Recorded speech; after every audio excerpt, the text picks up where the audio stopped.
Assalamualaikum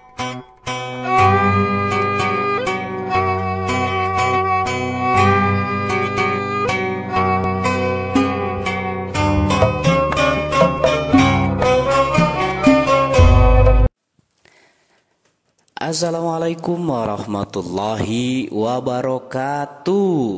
Sampurasun.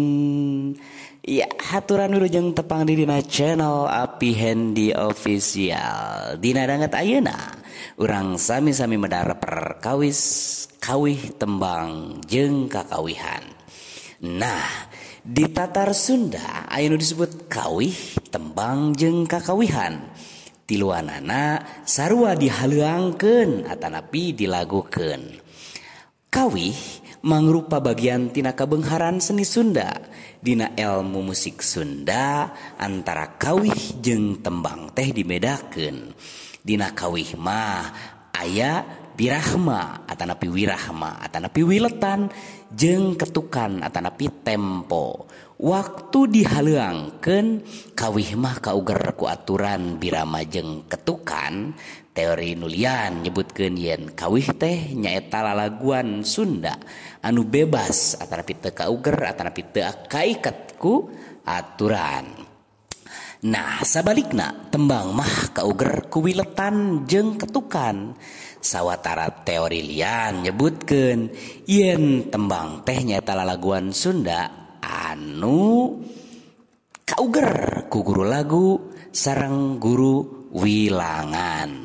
Lajeng aya nu disebut kakawihan nyaeta kawih anu sok dihaleuangkeun ku barudak leutik mun keur arulin kitu tah. Ku kituna kakawihan sok disebut oge kawih murang kalih atanapi kawih barudak. Nah, kawih utama nama kawih modern geus jelas nu nyanggina. Contona aya nu judulna teh es lilin nya dianggi ku Mursi. Lembur kuring RT Asunaria Mojang Priangan Iar Winarsih Kalangkang Nano es hariring nukung si nyanding ku almarhum Mang Koko jeung rea-rea deui. Nah, kawih kaayeunakeun teh satuluyna robah jadi kawih pop.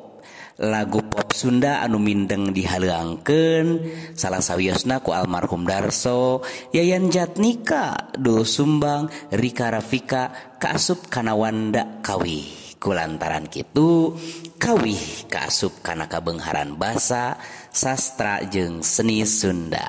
Nah, ieu contoh-contoh judul kakawihan di antarana wae nyaeta aya oray-orayan, aya paciwit-ciwit lutung, aya cing cangkeling, aya cing ciripit, aya tatitut, aya punten mangga, aya nogan kitu tah rupi namanya. Lajeng aya oge nu disebut kawih buhun atanapi klasik. Di antara wae nyaeta aya entog mulang, ekek paeh, awi ngarambat, sangga gancang, samoja, enjing deui, lajeng salam sono tangtos rea-rea deui nu sanesna. Kitu tah.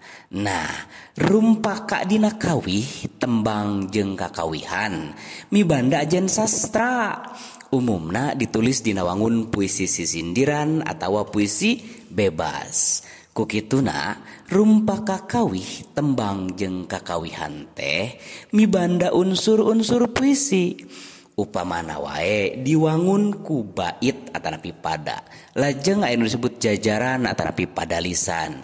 Aya nu disebut purwakanti, gaya basa jeung kekecapan atanapi diksi anu dipakena pinilih pisan.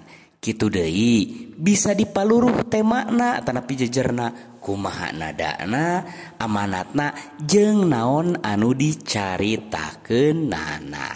Kitu tah. Nah, aya unsur-unsur kawih nu kahiji aya nu disebut adegan lahir. Naon wae ari adegan lahir hiji anu disebut wangun atanapi tipografi. Rumpaka kawih teh ditulisna beda-beda. Upamana wae aya nu sapada, dua pada jeung saterusna. Tina sapadana ge teu matok siga sisindiran jeung pupu, bebas kumaha pangarangna. Lajeng nu kaduana pilihan kecap atanapi diksi. Rumpaka kawih nu alus teh gumantung kana kecap-kecap nu dipake ku pangarangna. Biasana sok kapanggih kecap-kecap nu geus langka dipake atanapi arkaik tuluy dipake nuliskeun kawih kitu tah. Lajeng nu nomor katilu disebut citraan atanapi imaji. Nyaeta pangaruh kecap kanu maca atawa ngaregepkeun kawih. Biasa nama aya patalina jeung naon nu karasa katempo jeung kadenge kunu maca atanapi ngaregepkeun tina kecap-kecap nu aya dina kawih. Citraan dina rumpaka kawih sifatna bisa citraan suara atanapi auditif, oge citraan panempo atanapi visual jeung citraan pangrasa atanapi taktil. Rumpaka kawih nu alus teh tayalian anu bisa ngabalukarkeun nu maca atanapi nu ngaregepkeunana milu ngararasakeun kana eusi kawih kitu tah. Salajengna aya nu disebut gaya basa atanapi figuratif. Gaya basa dina rumpaka kawih bisa ngabalukarkeun ayana harti konotatif. Gaya basa dina kawih bisa nimbulkeun harti nu beunghar kana eusina. Kawih mibanda harti anu munel jero tur loba.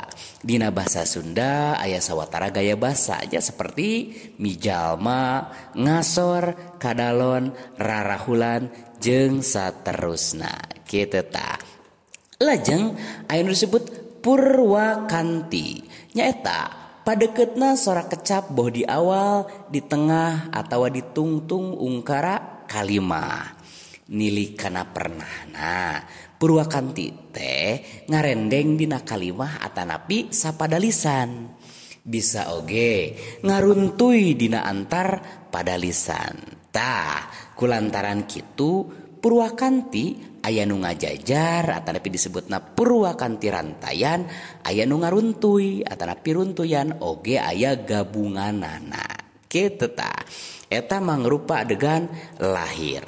Salajengna aya nu disebut adegan batin. Nah, dina adegan batin nu kahiji aya nu disebut jejer atanapi tema atanapi sense. Nyaeta pokok pikiran anu aya dina rumpaka kawih. Jejer atanapi tema teh gagasan pokok anu rek ditepikeun ku pangarang kanu maca. Tema dina rumpaka kawih rupa-rupa, aya keagamaan, kamanusaan, cinta, lemah cai jeung rea-rea deui kitu tah. Nah, anu salajengna anu disebut rasa atanapi feeling. Nyaeta ngajiwaan eusi rumpaka kawih. Rasa dina rumpaka kawih kapanggih sabada dibaca. Nah, dibacana teh ku cara digalantangkeun atanapi dihariringkeun kitu tah. Lajeng anu nomor katilu aya disebut wirahma atanapi nada atanapi ton. Nyaeta sikep pangarang kanu maca.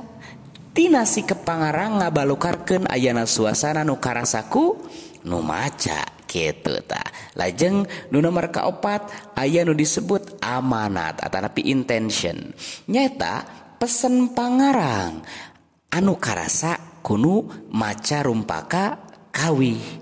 Tapi najan kitu amanat dina hiji rumpaka kawih ditangtukeunana teh gumantung nu maca. Hartina urang nu ngaregepkeun atanapi nu maca dibere kabebasan pikeun nangtukeun amanat dina hiji rumpaka kawih tah. Rupina kitu pedaran kawih dina danget ayeuna. Penak deui dina pedaran-pedaran anu salajengna. Ulah hilap like, comment, sinarang subscribe channel Api Hendy Official. Cag ah.